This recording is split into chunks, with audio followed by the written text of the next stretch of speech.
오늘도 뉴스픽으로 시작을 하겠습니다. 화요일과 목요일 이 두 분이 든든하게 지켜주고 계십니다. 신보라 국민의힘 전 의원 안녕하세요. 네, 안녕하세요. 정은혜 더불어민주당 전 의원 안녕하십니까? 네, 반갑습니다. 자, 앞서 제가 먼저 말씀드린 내용부터 한번 좀 짚어봤으면 좋겠어요. 최근 서울대 교내 휴게실에서 숨진 청소노동자 직장 내 갑질에 시달렸다는 지금 노동조합의 주장이 나와서 어떤 내용들인지 조금 구체적으로 들여다보면서 얘기 나눠보죠. 신보라 의원께서 좀 전해주세요.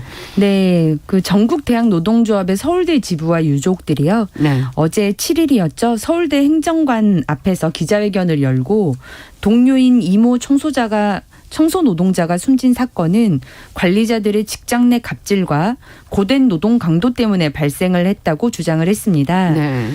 청소 노동자 이모 씨는 지난달 26일 서울대 기숙사 청소 노동자 휴게실에서 숨진 채 발견이 됐는데요. 네. 이 씨는 낮 동안 휴식하다 숨진 것으로 추정이 되고 평소 지병은 없었던 것으로 알려집니다.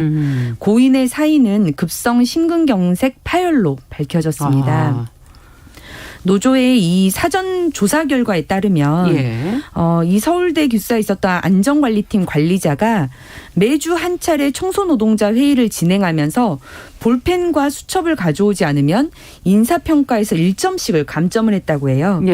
또 남성은 정장 또는 남방의 멋진 구두, 여성은 최대한 멋진 모습이라는 문자를 발송해서 회의를 참석하라는 그런 드레스 코드를 지시하기도 했습니다. 네. 그리고 회의에 작업복을 입고 참석을 하니까 그 관리자는 노동자들의 인사평가에서 또 1점을 감점을 했다고 노조는 밝혔습니다.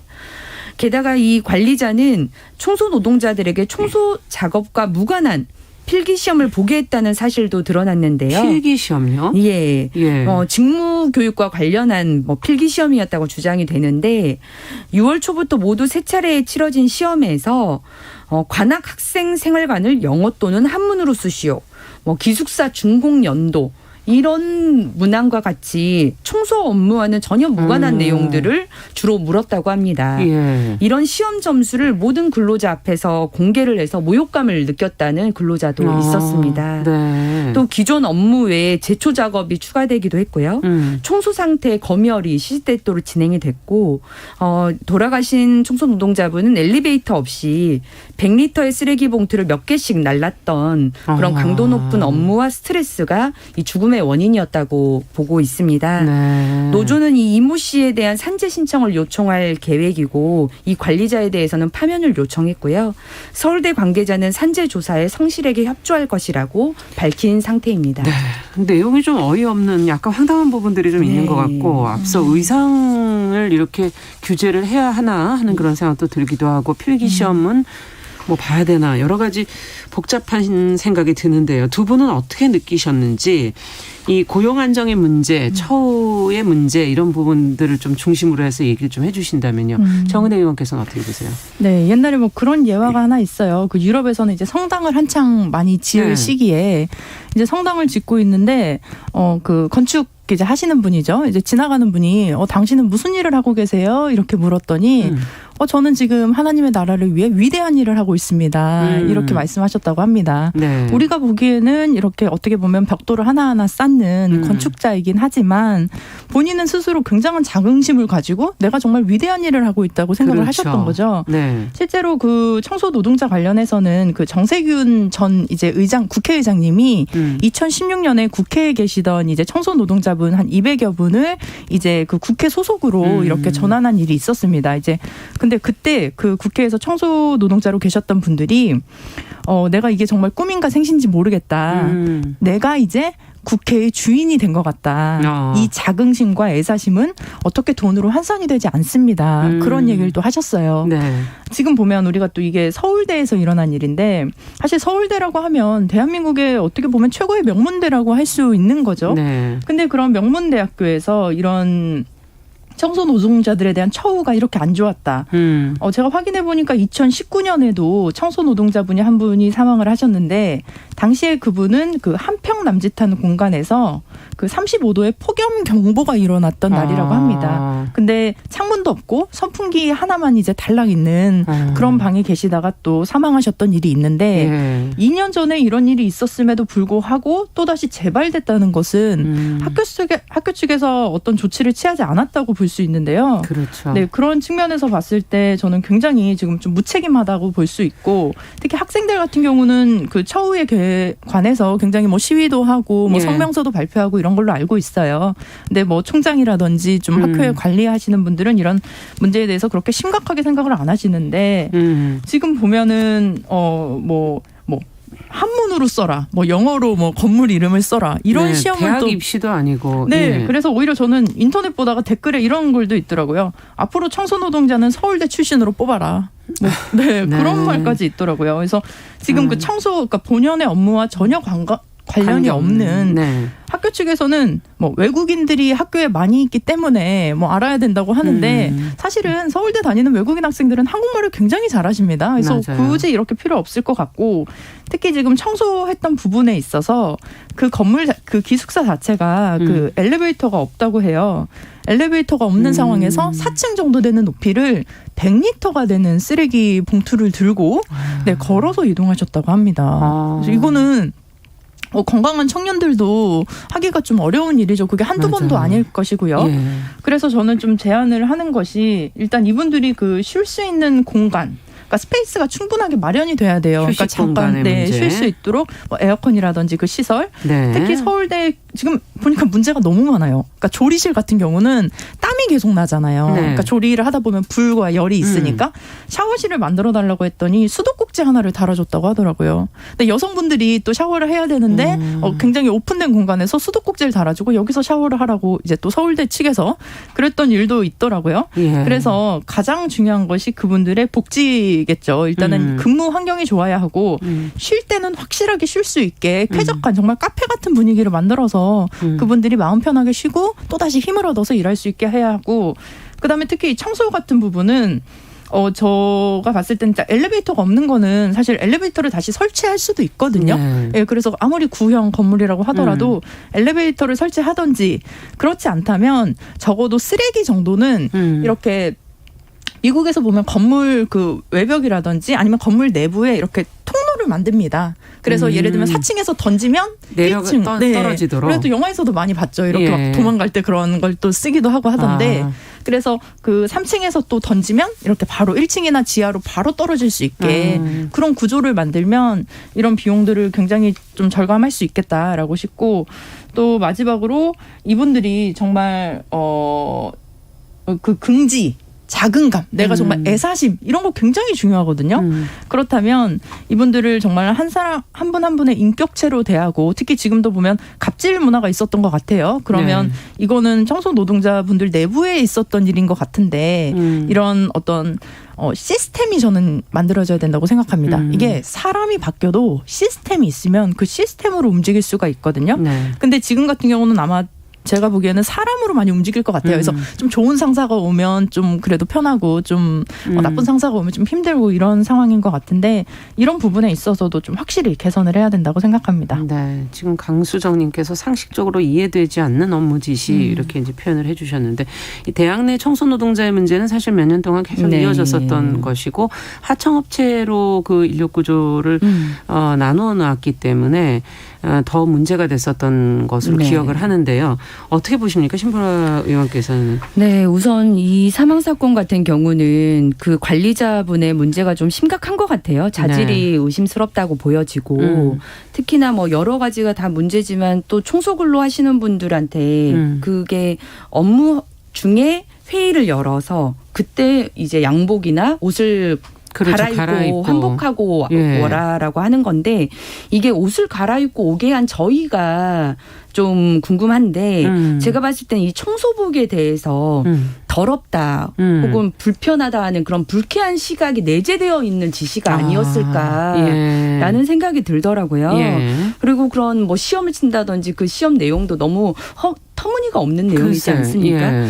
그래서 이런 부분들이 어떻게 이런 식으로 진행되어 왔는지 정말 문제고 전 당연히 산재 근로가 인정이 돼야 된다라고 말씀을 드리고 싶고요. 근본적으로 이제 청소 근로자분들의 열악한 상황이 크게는 이제 두 가지인 것 같아요. 휴게 환경을 포함한 근로 환경의 문제, 그리고 고용 불안의 문제 이렇게 있는데 실은 이제 근로 환경과 휴게 환경을 이제 보자면 정부가 이제 사내 하도급 이런 용역 근로조건 보호를 위한 가이드라인 같은 것들을 이미 만들어 놓긴 했습니다. 그렇지만 이게 케이스 바이 종 케이스라서 적용이 적용과 보호가 잘 이루어지진 않는 구조에 있고요.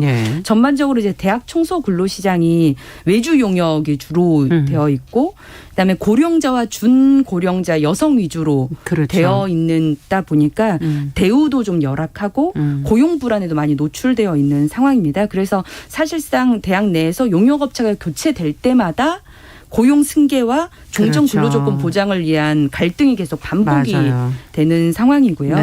휴게 환경의 경우에는 우리나라가 근로기준법상에서는 휴게 시간을 반드시 4시간당 30분 이상, 8시간당 1시간 이상을 보장하게끔 되어 있고요.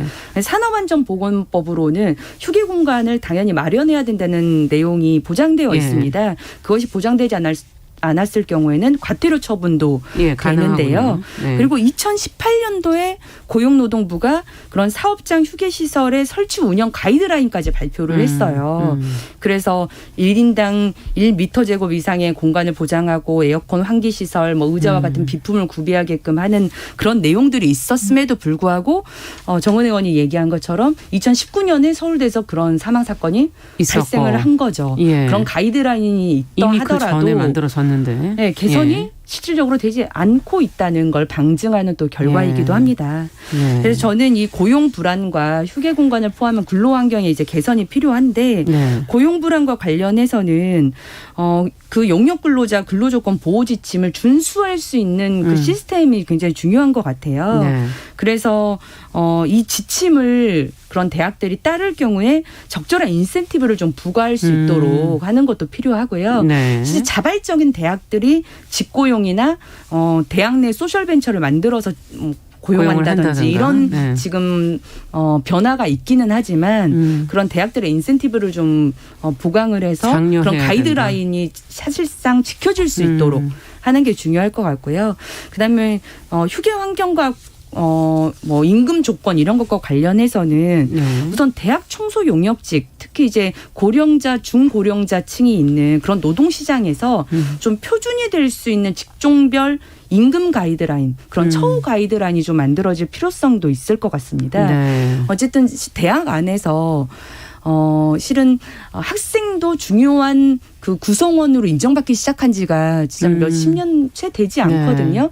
그래서 대학의 교직원, 학생 이렇게 되어 있다면 그 직원의 범주에 그 대학 안에서 종사하는 근로자분들도 그런 사회 구성원으로서 대학의 구성원으로서 좀 인정받을 수 있도록 하는 그런 인식의 개선도 좀 필요할 것이라고 생각을 합니다. 제도는 조금 만들어져 있는 부분도 있고 가이드라인도 있지만 그것이 좀 잘 지켜지지 않고 있기 때문에 어떻게 장려해서 그걸 지키도록 할 것인가 하는 부분을 얘기해 주셨고요. 또 얘기를 더 해 주실 게 있으신지요?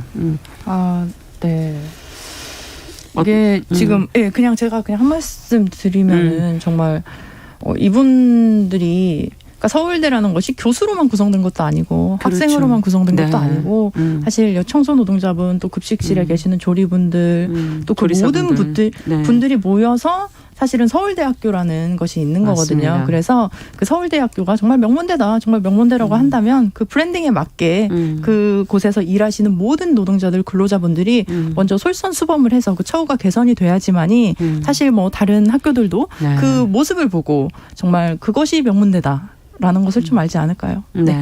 대학 사회 그 어떤 구성원들 하나하나에 대해서 어떤 대우를 할 것인가에 대한 근본적인 고민도 필요할 것 같네요. 자, 두 번째 뉴스로 좀 가보도록 하겠습니다. 소득 하위 지금 80%에게 재난지원금을 지급하는 정부안이 지금 국회 심사를 앞두고 있습니다.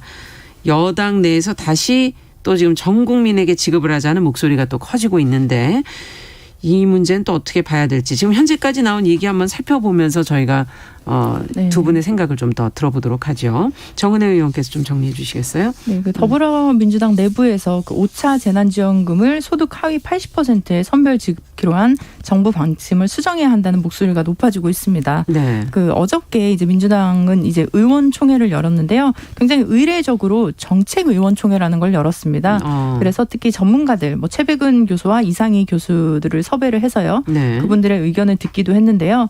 특히 지금 보면 여권 우리 당의 그 유력한 대선 후보자인 이재명 경기도지사도 전국민 재난지원금을 또 촉구하고 있고 그 당내 지도부 내에서도 소득 하위 80% 지급안보다 전 국민이 지급하는 것이 바람직하다는 공감대가 형성되어 있는 것으로 알고 있습니다. 그리고 특히 당내에서 우리 당의 그 을지로위원회라고 해서 정말 을을 위한 그 기구가 있는데요. 그런 의미입니까? 네, 을지로위원회? 네, 그래서 을지로위원회에서 굉장히 사회에 소외되신 분들의 목소리를 담아서 실제로 정책으로 만드는 역할을 지금까지 하고 있었는데 네. 여기서도 성명서를 통해서 소득을 기준으로 차등을 두는 재난지원금으로 불필요한 형평성 논란에 휘말릴 필요가 있다.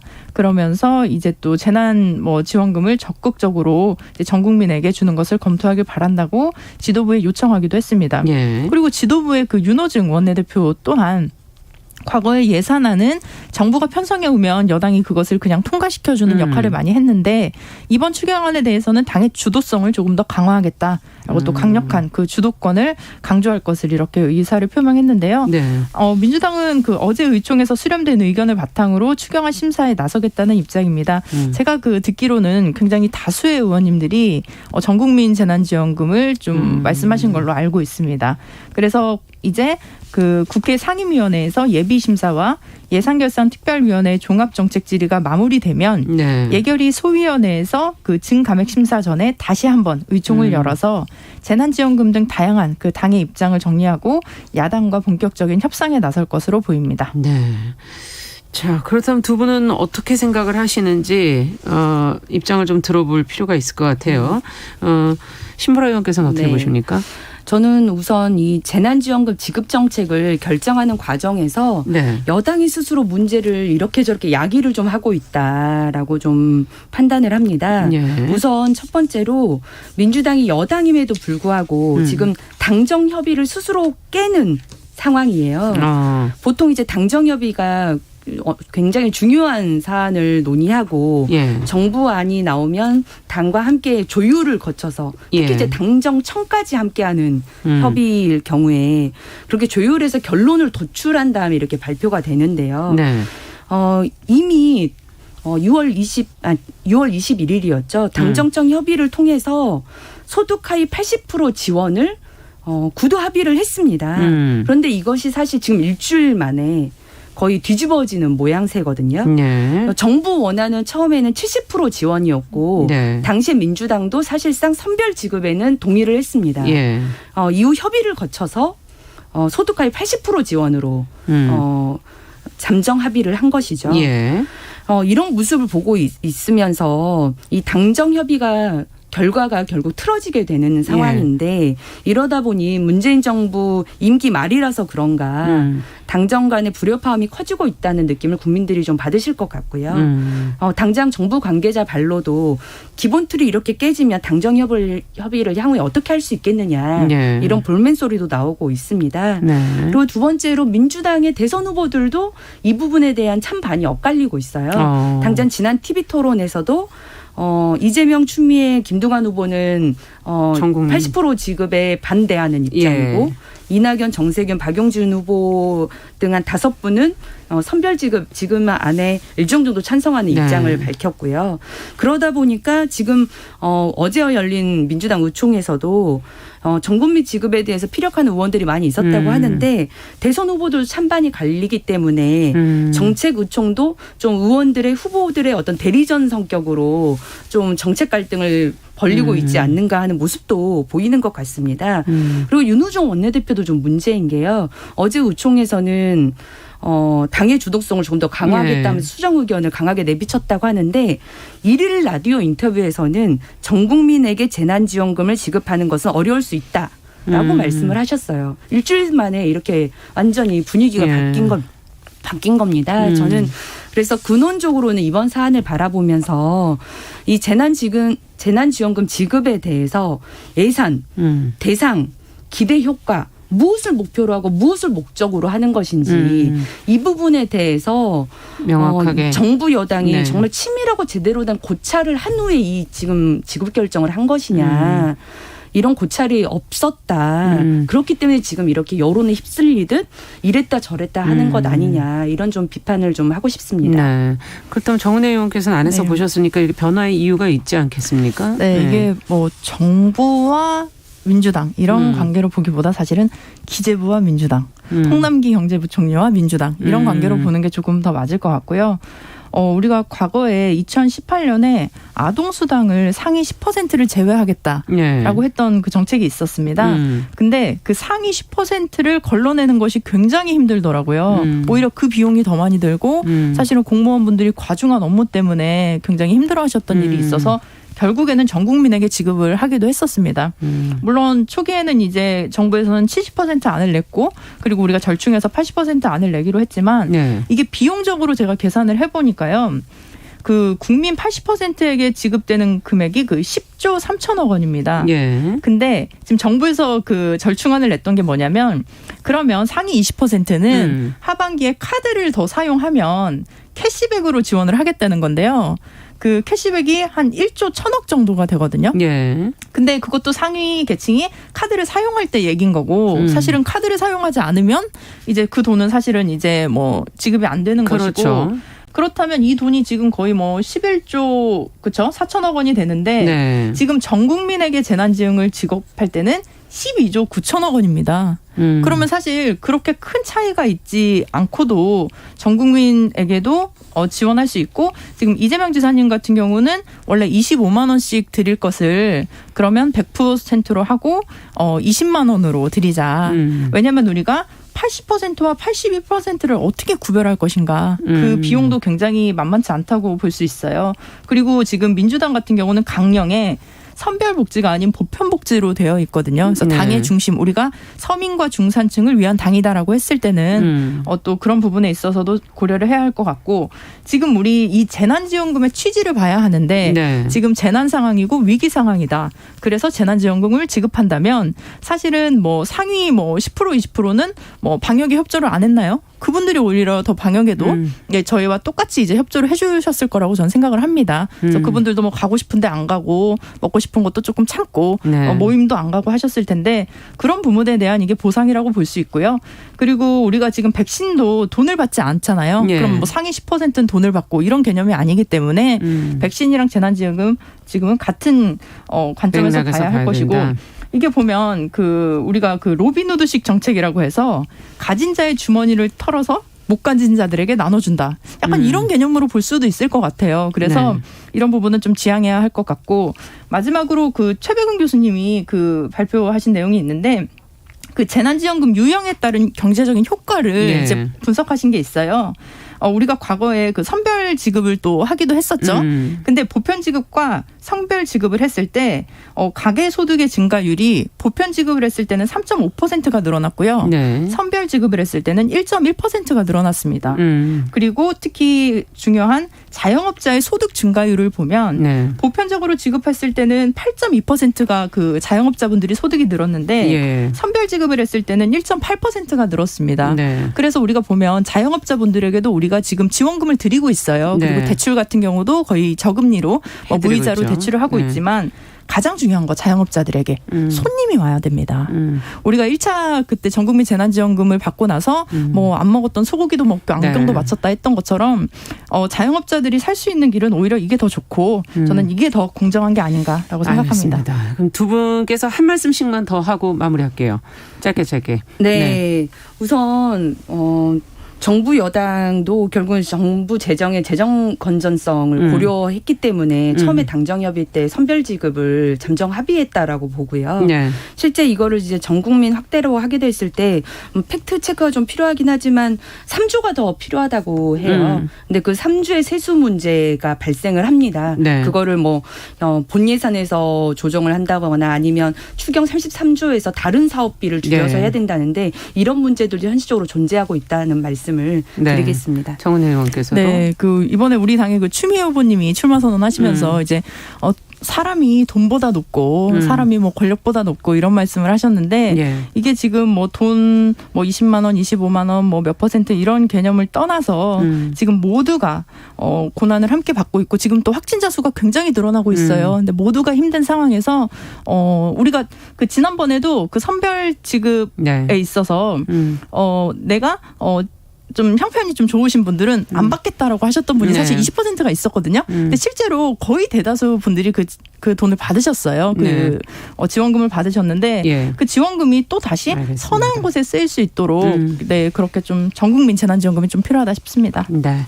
뉴스픽 오늘 두 분 의견 들어봤습니다. 정은혜 신보라 의원과 함께했습니다. 감사합니다. 네, 감사합니다. 자, 정용실의 뉴스 브런치 듣고 계신 지금 시각 10시 33분 향해 가고 있고요. 라디오 정보센터 뉴스 듣고 오죠.